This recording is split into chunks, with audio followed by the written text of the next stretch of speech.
The broadcast is now starting. All attendees are in listen-only mode. All right, so third tool that we're going to go over today, RPR, stands for Realtor Property Resource. Okay, this is a great tool here to look at tax data on listed and unlisted properties for both residential and commercial properties. Very similar to Realist Tax Records, except Realist Tax Records only looks at residential and commercial properties listed and unlisted in just the state of California. RPR, you can look at listed, unlisted information on residential and commercial properties across the United States. You have more than, 2 million different properties across the United States that you can look at. So RPR is also an awesome tool if you're thinking about maybe wanting to invest in another state or whatever. You can start looking at that type of information, okay? Or maybe you have a client that's thinking about moving to another state and you want to kind of like do a little prelim and see what kind of properties they're looking at out there, or they kind of help guide them to help give them a nice referral to somewhere else, right? Or maybe they're moving from out of state here. Now we can pull up their property to see what kind of time frame, because if they have to sell their home here, what's the properties like there and how fast are they going to sell them in order to be able to buy here, right? So to access RPR, now you heard me in the past talk about going to the external links widget here, but unfortunately they took away the RPR here under the external links. So the only way to really access RPR is through the links tab. Now through the links tab, we scroll down to where it says Realtor Property Resource RPR. Now, if this is your first time accessing RPR, you have to register yourself as a user. Basically, you're going to put in your NRDS number, you're going to put in your email address, and then you're going to create a password to access your free account. Once you've done that, the next thing you're going to do, oops.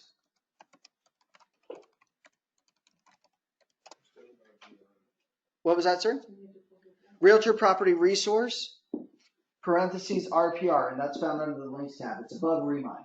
From the ID. The ID NAR.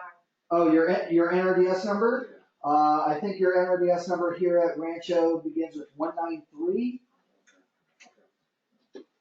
If not, I do believe Tracy or Sanders or even Rodney would be able to pull that number for you. Now, the first thing that you're also going to do here, as you're creating, or after you create your username and password, is fill in your profile. Profile is important because as we put together reports to create CMAs and other reports, we want our information to appear. So again, upload your photo of yourself, upload your company logo, fill in your contact information, your brokerage name, your brokerage information, things like that, right? Where do you go in the profile? If you've already accessed it before, click on the gear icon over here to the far right. Okay. Here you should see profile, and now we can put in all of our information, our mobile number, our fax number, our whatever other information that we want to be contacted at. Once we input this information and we hit save, we're now going to click on the home section. Now under the home section, everyone's defaulted to the for sales choice. Now the property is not for sale yet and it's never been listed, and I type in the property address and won't find the property, right? Instead, click on the tab that says all properties. Here under the all properties, now we're looking at any property, or can put in any property address anywhere in the United States, whether it's listed or not, to look at information. Just to demonstrate this real quick, I'm going to put in my old property address, or I should say an old address that I used to live when I used to live back east. So here we're just going to put in my old address, 39th Street, Northwest, Washington, D.C. And now I'm going to hit search. And now, just to show you, I've got tax information on an old home that I used to live at when I was a kid. Okay? So you're not limited into this. So now, we're going to sit down with a potential seller. We need to get some information so that we can create, say, a CMA. For those of you who don't know what a CMA stands for, it stands for Comparative Market Analysis. It's what we need in order to sit down with them to show them what's happening in the market to help them or help guide them to list their home, right? So, anybody here have an address around Lakewood? Bellflower. What was that? Bellflower. What 157 157 50 50 Carfax. CARFAX. FAX Yeah, Carfax. Avenue in Bellflower? Yeah. There we go. So now we go here, we hit the search, and now we see that the property at 15750 Carfax in Bellflower, we have an RBM, Realtor Value Market or Assessed Value Market of 520, right? We see some basic facts: 3-bedroom, 2-bath, single family, living square footage of 1157, estimated value, and of course, homeowner information, right? Now we come down below. We can see any property photos listed from the MLS. We have some property notes that we can make. We have homeowner facts. The home facts itself, we have public information, but you see this column here that says your changes. What's nice about this is that, say, I can make my own notes about this property. So if I happen to walk through the property and I see that the property on the public records has 3 bedrooms, but I see that the homeowner, through the course of the years that they've owned it, they've added an addition to the property, I can make notes here myself, which will now affect the RVM. So as an example, just to demonstrate, say I click on the bedrooms and I say that there are 4. The moment I click outside that box, we're going to see now a refined value. Oops, wait a minute. Save. A refined value of $558. So I've increased the property by a little over $30,000 by just adding 1 bedroom. I can do that for any of the property stats. Now, this does not affect the actual public records. This is only for my purposes only, okay? Now, from here, we've also got some charts, but we got exterior details, location. I can click on the tab at the top next to summary and click on history.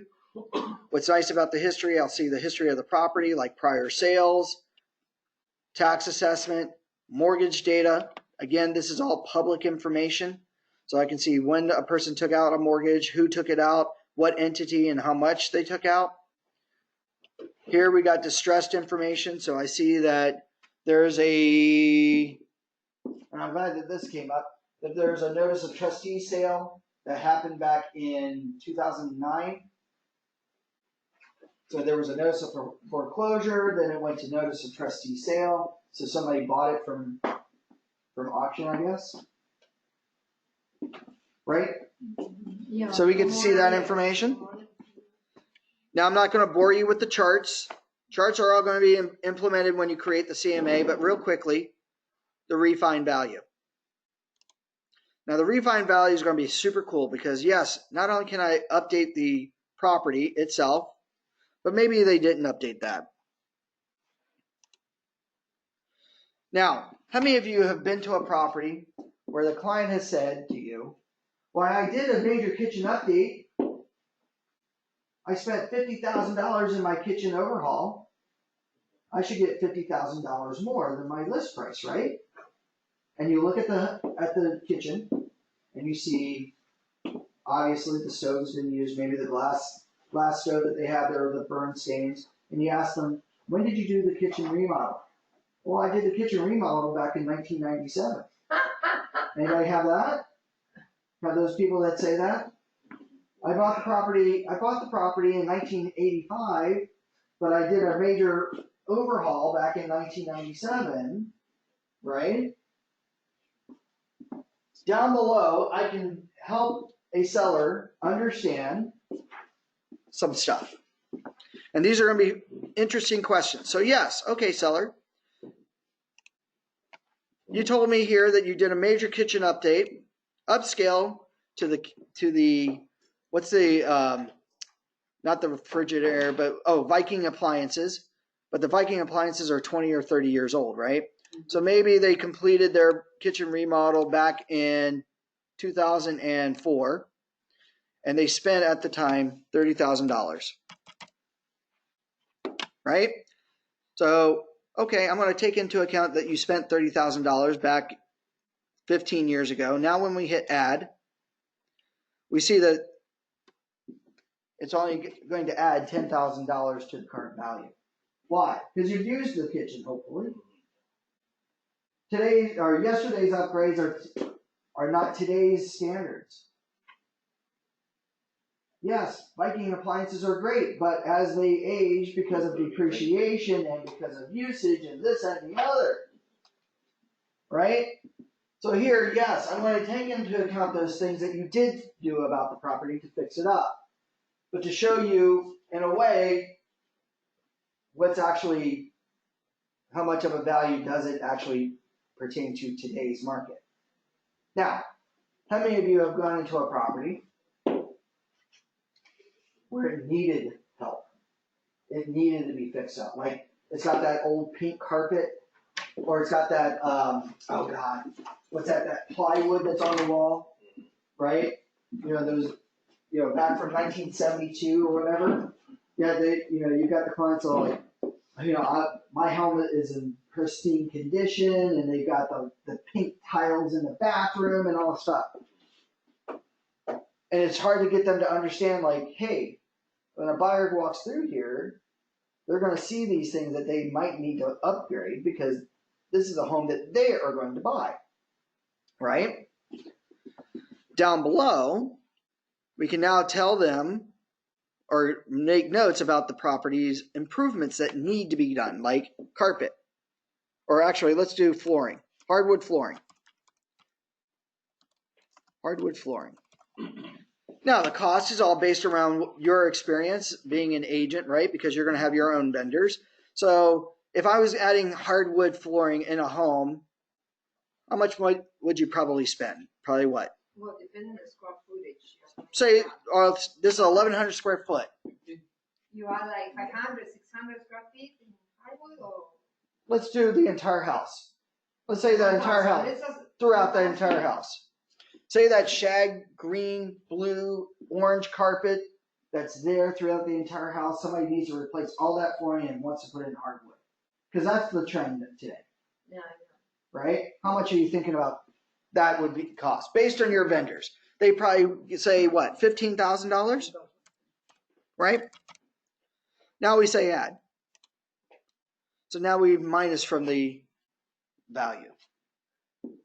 Well, seller's like, well, I don't want to do that. But you now need to have that conversation going, well, look, if you don't do this, if you don't do that, and this home is being sold as is, and the buyer comes through and sees this is what they want to do or need to do in order to fix it up, to bring it up to their standards, to want to buy it, this is what we need to be prepared for. Right? Because yes, every seller wants $1 million for their 1 bedroom, 1 bath, 400 square feet. But if those things are, geez, they've got 1950s electrical, and of course that shag carpet and the wood on the wall, where today's buyers want move-in ready, where they don't have to spend a lot of money, and especially who's going to pay top dollar on a property that they have to spend to upgrade to that top level of standard of living. We've got to sometimes have those hard conversations with these sellers, right? By the way, down below, we can also put in some other refined values like, is the market in Lakewood hot, good or bad? Well, hey, you know what? It's really good, but it's not that good. Maybe the exterior needs a little work. The interior needs a little work, but everything else is the same. Now we get a plus or minus from here. So now when all is said and done, we can at least see where we're working with of 517 for this home. But now what really matters is the comp analysis. Here, this is where we're going to create our CMA. All we got to do is follow the 5-step process. Step 1, we confirm the facts about the property. Look at our notes, confirm the facts. Step 2, we need to find comps. So here we're going to click on find comps. Right onto the right-hand side, we can select what kind of comps we're going to pull. Here it compares apples to apples by grabbing single family, but right now it's looking for active for sale, but maybe we want to look at pending, any public record information, any distressed information. We want to look at active under contract, sold, based on public records as well, because maybe for sale by owner. We come down below here, we want closed properties within 6 months, but maybe we go back 3 months only. And then most importantly, here on the map. Here on the map, this is where the subject property is in yellow. Now what we can do is either draw a shape, like a circle, square, or a box, or a polygon. We click on, say, the radius. We find our start point. We hold down with our mouse, pull out, go to our necessary distance, how far we want to go out, or need to go out, let go, and now say search for that area. Now hopefully, we pull some comps, just like so. Now we can scroll down below and see and select. So now we can look at these comps, picking out what we need for our CMA. So we grab the apples to apples. And now we're going to say update, valuation, and close. From here, we go immediately to step 5, create the report. Now, when we create a report, we have various different reports that we can create. One of the default report is the seller's report. Now, what's in a seller's report? We click on more details. Here are 78 pages in the report that we can choose. Now, how do I know what that report looks like? Come over to the blue eye icon, click on it. Hopefully. There we go. And now we get a visual of what that report will look like. Now we can select or deselect what reports we don't want. At this point,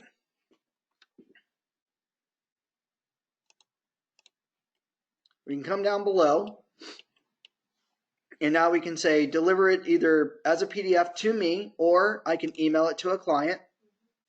But here, if I hit create the PDF and I set run the report, now in about 2 to 3 minutes, the report will be created. Okay? The report will last in your RPR for up to 30 days before it gets rid of it. But just to show you what that report looks like, here I'm just going to go under a seller's report for one property. Here has a property photo, property address, my information. Here we go, part of the seller's report, subject property, where it's related into all the other properties in the parcel, last list price, if it was listed, or in this case, current estimated value, and of course, wait a minute, let me go back and choose a different one, because I want to show you the refined value section. There we go. My refined value, the comp analysis, and of course, what we're going to go through. Here we got some home facts, my refined market details of how I decided or how we're estimating their value, what needs to be improved, so on and so forth. Everything looks very analytical. Here we go. We got the market activities. Part of the seller report, very analytical here. And by the way, if you have a PDF editor, you could take these reports and splice them up if you wanted to and do whatever you need to for the areas. Excellent. Looks like you're done. Right? Now, we haven't even gotten to the comps yet, right? We scroll all the way down, or we scroll further down. Now we're going to go with the comps. So we have the subject comp, and then, of course, what comps I chose within the area. What's nice about this, first we start off with a side-by-side comparison. Properties here to the left, or this property here to the left is the subject property, and now we've got the comparables to the right, starting with sold first. So now we can show side-by-side how this property stacks up to the other properties that we chose, right? Then, of course, into the active, plus all of its features. Then they break down each and every individual comp. So now I get to see the actual individual reports if I choose. So we can be super highly detailed with our CMAs. So this is going to really help us with those personalities that are very analytical and only want to see the hard number facts. Anybody like that? Very, very detailed, right? And by the way, I can do this on commercial properties too. Do the same thing. Now, one other nice thing. Anybody here dealing with a buyer? Sometimes, right? Buyers sometimes have children. Children gotta go to where? School, right? They're thinking about buying this house. I don't need to make a seller's report, but I want to give them a school report because they're asking me about schools in the area. Now, right now, as it stands, this gives me what schools designated by the school district this home goes to. So now what I can do is I can now pick that school. So maybe in this case, the kids need to go to elementary school. Now I can say select this school. Again, I can select what reports in the school report. And now I can say run the report. It'll create it in less than 2 minutes. Now on the school report, it'll be kind of awesome in this case of what you'll get. Here, when I open up the school report, it gives me a map of where that school, what home, or a map of where this school covers. It gives me some interesting facts about the school, starting with overall rating about the school.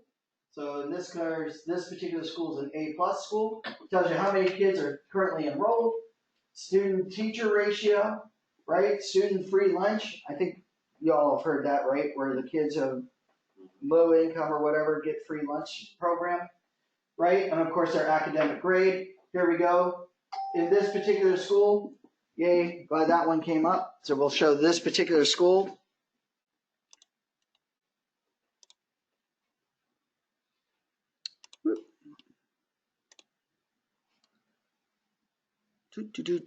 So in Ernie Pyle Elementary School, this school services this particular area. Now this school is a C+ rating. It's got 500 kids enrolled, 23 to 1 student-teacher ratio. 82% of the kids are on the free lunch program here at this school. Kind of amazing. They don't have the average GPA, other than the overall Bellflower District schools are at 3.31 grade, which I think is what, a B or C average. Now, what scares me is the math proficiency. So 24% of them are proficient in math. So I think we need to talk to the school about getting our kids to be able to, and of course, thank God they know how to read. 41% of them know how to read, but it worries me that more than 50% don't know how to read very well. And you only have 11, well, that's even crazier. Now overall, the Bellflower District, you have 47% efficient in reading and 29% efficient in math. So you need to work on that one. This also gives me the average teacher salary at this school. So in this case, I see that teachers, their average salary is over $70,000 per year. So now maybe, hey, I market to the teachers at the school. Or I market to teachers who want to get a bit better salary. Maybe the one's coming out of school or just getting their credentials. Hey, let's get you into the school and maybe get you into a property that you can afford to now live. Because we know that attached properties are now going for, what was that, $70,000? 73. So 1 year salary, you got something there, right? But at least you could do something like that. Now the last thing that we'll go over in RPR, this person wants to list with us, right?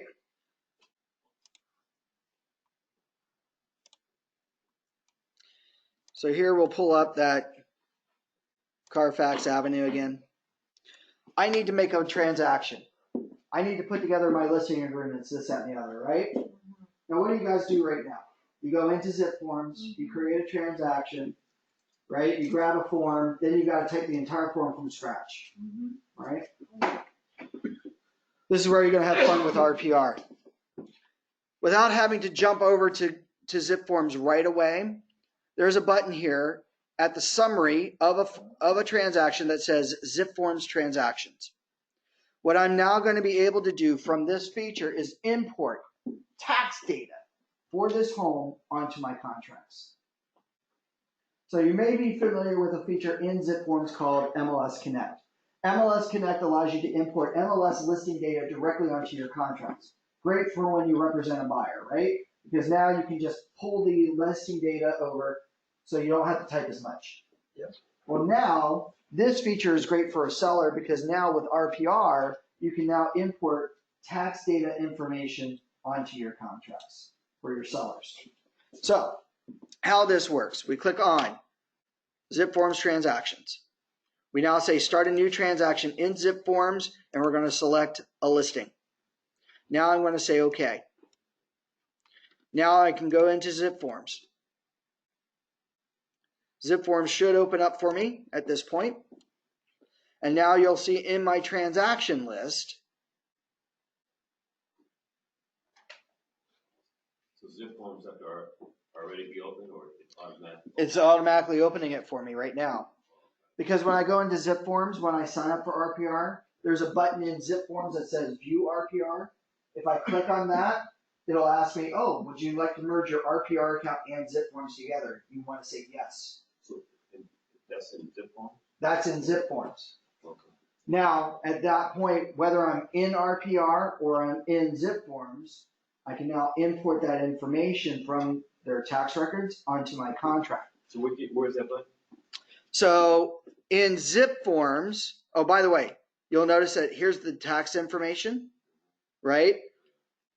My transaction has been created because we've opened up the transaction. Now all I got to do is just say apply a template for my seller, my listing template. So now when I go over to the documents area and I go into, say, the cover sheet, I'll see homeowner information already pre-typed in.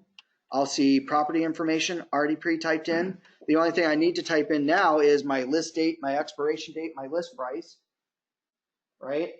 I didn't have to worry about grabbing from scratch because I applied the template, my listing agreement, because it's already there, plus any other form. So now we created that transaction in less than, 30 seconds. Now, if you're doing it from within Zip Forms, be at your transactions level like this, and there's a button here that says View RPR. So when you activate your RPR account, you will come here to click on View RPR, and they will now merge. Okay. Now this is usually reserved for the advanced Zip Forms class, but I wanted to show you guys today because we are talking about RPR. Okay. All right. Any questions on RPR? Oh, by the way, sir, I know you work with residential or commercial, right? Multifamily. So when you pull up that multifamily property, there's also a tool here to analyze it if it's a good investment property, either for short-term or long-term investment. So if you click on this property analysis for investors, you'll just go through and it'll ask you, are you talking about short-term? Are you talking about long-term? How much are you spending? How much needs to be improved? What's your loan? So if you're doing it as a flip, you can say, all right, I want to be able to flip this property in 4 months based on the current market. This is my interest rate. This is my payment, my offer price. And then it'll analyze it and say if you're going to have a plus or a minus of an investment. So if you're working with an investor, that particular button is totally awesome. So what reports can you post on social media? All of them. Yeah. I would just be careful of not making sure that the homeowner information's up there, right? And if you're posting property information, just be mindful of advertising somebody's property that you're not allowed to represent. That would be the only thing. So you may need to, if you're running it like a total overall analysis, I'd probably blank out or black out the property address if it's not your listing. But if you're trying just to give statistical information like the average list price and the average sales price and putting up some of the charts and graphs that are up there, just make sure that you blot those out. And that would be great for your social media. Okay? Does that make sense? Okay. All right, last thing that we'll go over is Glide. Glide is a brand new tool. And what Glide will allow you to do is send out a request to your client, specifically a seller, to help fill out certain forms like the TDS, Transfer Disclosure Statement, or the SPQ. Now, instead of looking at the full-on form, where you get to see all the bells and whistles, and if you're not familiar with the SPQ, or the TDS, we're going to jump right into zip forms here real quick. Whoops. And usually in a transaction with the TDS or SPQ, as you know, or as you can tell, you're not able to fill out this form for a client, right? Because technically this form has to be filled out by the sellers, right? But in the way that most agents are currently doing this, they're either doing one of three things. They're either A, emailing this document as a PDF to the client for them to print out, fill out, scan, and send it back to you, right? Right. And now by the end of the day, when you look at that scanned document, you have to decipher chicken scratch. Because people don't, some people's writing is very messy. And of course, these boxes are hard to read when they write long sentences, this and the other. The second way is that you go to e-sign, and you can send out this document for e-signatures that allows the seller one to fill out the document as well as sign and initial it, right? Along with seller two. Problem with that is that seller one fills it out incorrectly. You've now got to resend it back through e-sign for them to fill out the form correctly, along with re-signing the form. Anybody doing that now? No, good, thank God. The third way, because one of the things that people seem to complain about is, this form looks super confusing, I don't know what to do. Yeah. Now you would think you have to read, just tell me what's in your house, and if anything's broken, we have to disclose, right? I have to know if you have a meth lab in your property. I have to know if you smoke on your property, because we have to disclose that. We have to disclose if there's a death or a water heater or whatever, right? Proper disclosure.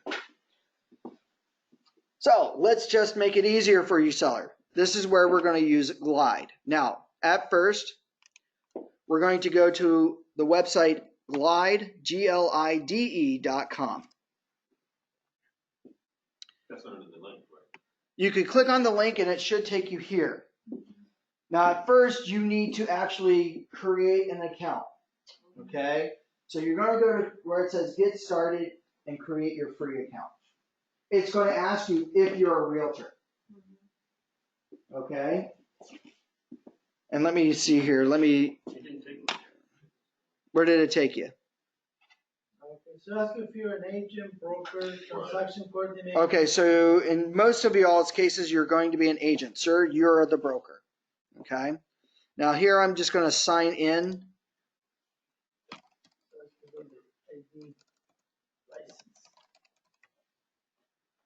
And hopefully I can remember my password for my admin account.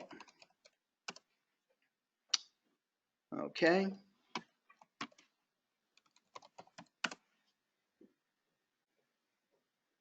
Hopefully I see this one come up correctly. Yes, I do. All right. So here, when you get to your admin account, you're going to actually, under your account settings, put in your information. And one of the choices down here under your account settings should be Zip Forms Plus Integration. You need to connect it. Once you connect this to Zip Forms, you can now start sending out requests to digitally sign, or not only digitally sign, but digitally fill out forms like the TDS and the SPQ to a client. And it will automatically put in that form into the transaction. That's awesome. So, when we do this, let's see if I can get back. From here, from the area, I'm going to click on New. When I click on New, I'm going to say we're going to need to just do the seller's disclosures. Now I'm going to choose the account, my account from Zip Forms, and now I'm going to pick what transaction I need my clients to fill out the disclosures for. So here, maybe I'm going to select this Clearwater, the Clearwater one. And I'm going to say, yes, we're going to fill out disclosures for Clearwater. It's going to ask me a list of questions here. Am I the listing agent? Yes. Continue. What documents am I going to send out? Now, unfortunately, right now, this does not have every disclosure. Why? Not every disclosure the seller has to fill out. The two big ones, however, the TDS and the SPQ. Now, what's the differences between the two? Anybody? I'm not going to ask you, Sir Broker, because you should already know them. Well, That's my easy. And that's your TC. Don't say that. The TDS is for when the seller actually lives in the property and they have to disclose. If they don't live, say they're the absentee owner and they're selling their investment property, then they'd only be required to do the SPQ. They don't have to do the TDS. Okay? So the SPQ basically allows them to answer a set of questions based on their current knowledge because they don't live there. Okay? Here in this case, maybe I'm just going to send my client the TDS. Now I'm going to say continue. Now I'm also additional forms to send out. Let's see. Agent notes no items for disclosure. Sure. Additional fields are required. There we go. Now I get to pick who is going to get these documents. Okay. Now this time,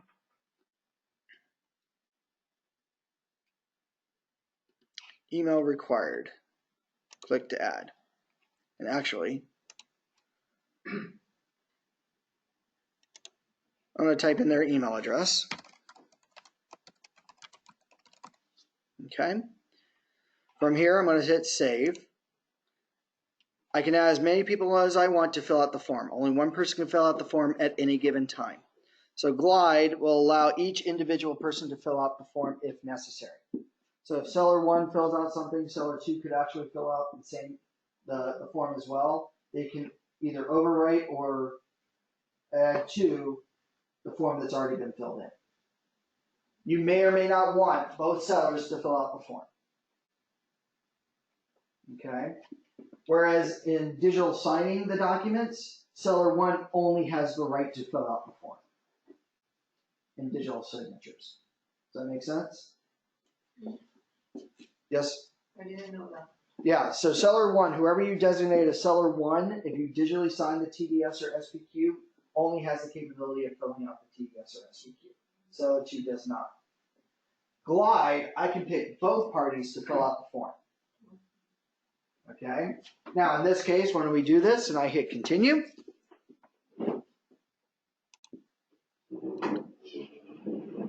oh, okay. I guess it wants me to fill out for, actually, cancel. We're going to take this person away. Now I'm going to hit continue. Here's my email that will go out. I can rewrite over this except for the recipient because that's a default code. Now I hit send, and now it's being processed to send out to the party. Okay. So now we're sending this TDS to the client. So now let's jump over into my email. As the client, they get the email.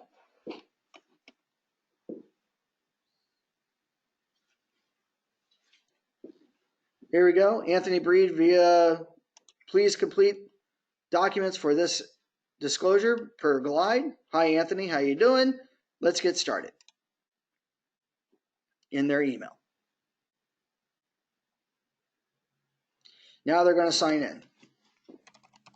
So it's pretty much like DocuSign. No, because we haven't signed anything yet. What we're doing is we're filling out the form. So before we send it out for signatures, right? Now we as the agent won't send it out for signatures, and we can send it out through Glide only after we approve it. So this is a way of making sure that the client fills it out and fills it out correctly. Right? So here we go. Hi, Anthony. Let's get started with your disclosures. Okay, let's continue. Here we go. They read through the legal consent, what they're about to do. Great. Read through it. Please accept it. Here we go. We're going to gather relevant information about your property at this, and we're going to basically look at past disclosures. We're going to hit continue. We're going to walk through the property right now, so hopefully I know what's in my home. So here we go.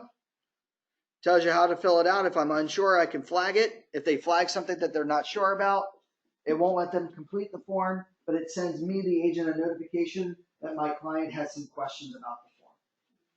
And it will tell me where they're having questions or issues at. So now I can have a conversation with them. Okay? So we're going to now continue. Now we're going to hit begin. So far it looks pretty easy, right? We're going to get started with the transfer disclosure statement. Ready? Here we go. We will accept. Now, there we go. We're now beginning to fill out the TDS. Would you like to list any inspection reports or disclosures where the private agree? Yes, no, I don't know. So instead of looking at that entire form, where some people tend to feel very overwhelmed with all the wording and all the box choices, what is now done is now allows us to very simply fill out the form. So inspection reports are completed for the deposit. If I choose to, so maybe termite, right? We go continue. Here we go. We got the property items. So now, is the seller still occupying the property? Yes, I am. Only reason why I'd fill out the TDS. Here are the appliances. So now I have a range oven. I have a microwave, oven, oven, dishwasher, garbage disposal, wiring, washer dryer, or none of these, right? So we got all this. And of course, what else do we have? HVAC. I do have air conditioning. I do have central heating. And of course, sewage. I've got no sewage, right? Well, either public or septic tank, right? So we can just go right on down the list.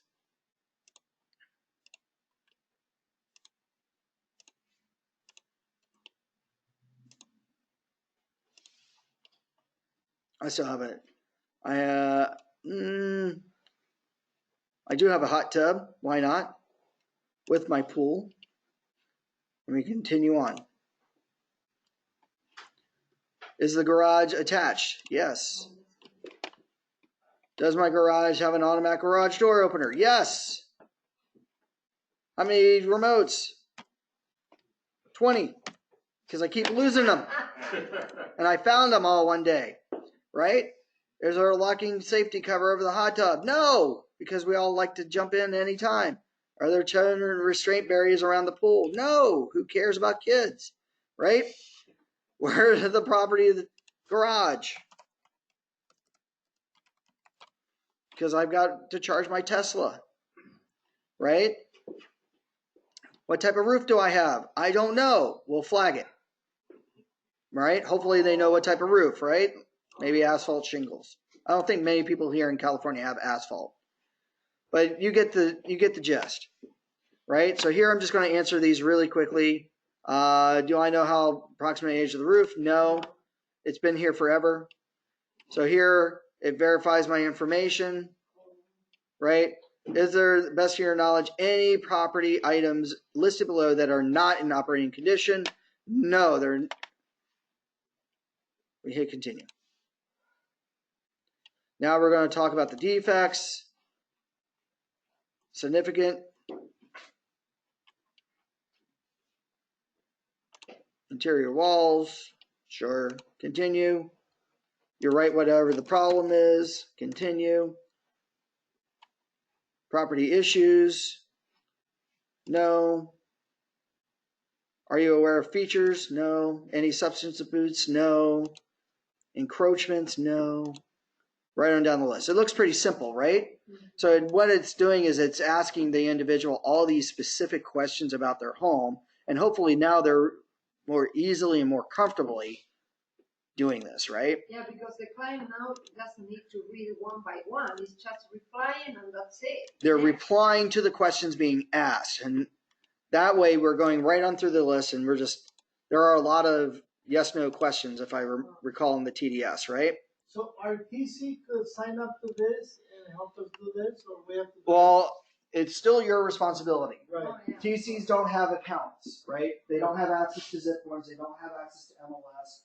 So they don't have access to any of this. Now, they could sign up for their own personal account, but it'd be very hard to do exactly what I'm about to do right now, Oh, okay.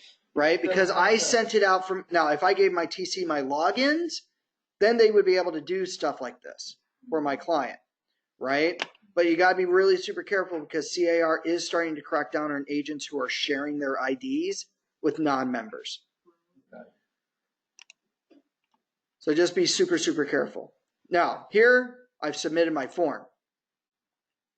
Now, what happens is that I now should get a push notification.